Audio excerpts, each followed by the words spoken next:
His comments come after China sent a record number of military jets into Taiwan's air defense zone for 4 days in a row.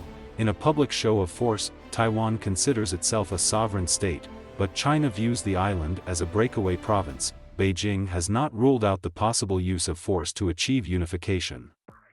Asked whether the US was prepared to take military action to defend Taiwan, Mr. Sullivan said, "Let me just say this, we are going to take action now to try to prevent that day from ever coming to pass." Pressed on whether the US was reluctant to use force in the wake of its recent withdrawal from Afghanistan, Mr. Sullivan said it was an enormous mistake to try to draw lessons from that conflict. Trying to say that coming out of Afghanistan somehow tells any country anything about the depth and level of commitment the US has elsewhere is a grave mistake. Mr. Sullivan said China was going to steadfastly defend its perspective on the world, and he added, "It's incumbent upon us as the United States, working with allies and partners to make clear where we stand, to stand up for our friends, to stand up for our interests. And that's what we intend to do." Taiwan broke away from the mainland as communists seized power in 1949. Analysts have warned that Beijing is becoming increasingly concerned that Taiwan's government is moving the island towards a formal declaration of independence and wants to deter its president Tsai Ing-wen from taking any steps in that direction.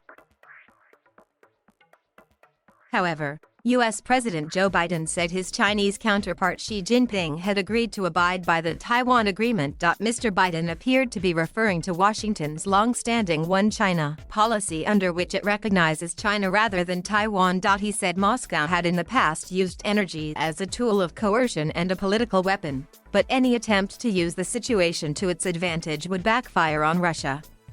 Mr. Sullivan also warned the British government that suspending the Northern Ireland Protocol to the Brexit deal would be a serious risk to stability. He said any possibility of a return to a hard border between Northern Ireland and the Republic of Ireland was of serious concern to the US. The Northern Ireland Protocol ensures there is no need for checks along the land border between Northern Ireland and the Republic of Ireland.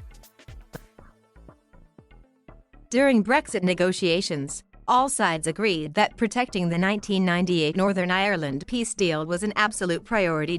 And asked how long the US would wait while Iran delayed the resumption of talks on reviving a 2015 nuclear deal, Mr. Sullivan said, "We've just heard that Iran is prepared to come back in a matter of a few short weeks. If that turns out not to be the case, then we will have to consult with allies and partners on a different way forward. If it does turn out to be the case, then we will see quite quickly whether the Iranians are serious at the table or whether they're simply coming to stall and delay for time. That's not a game that we're going to play." Mr. Sullivan stressed that the US was determined to prevent Iran from getting a nuclear weapon. "And we will use all the tools at our disposal to make sure that they do not."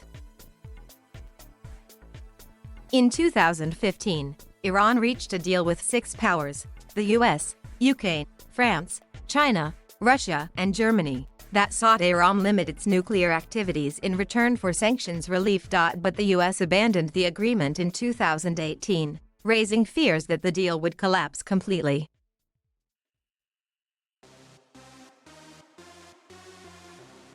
Thank you for watching. Please subscribe.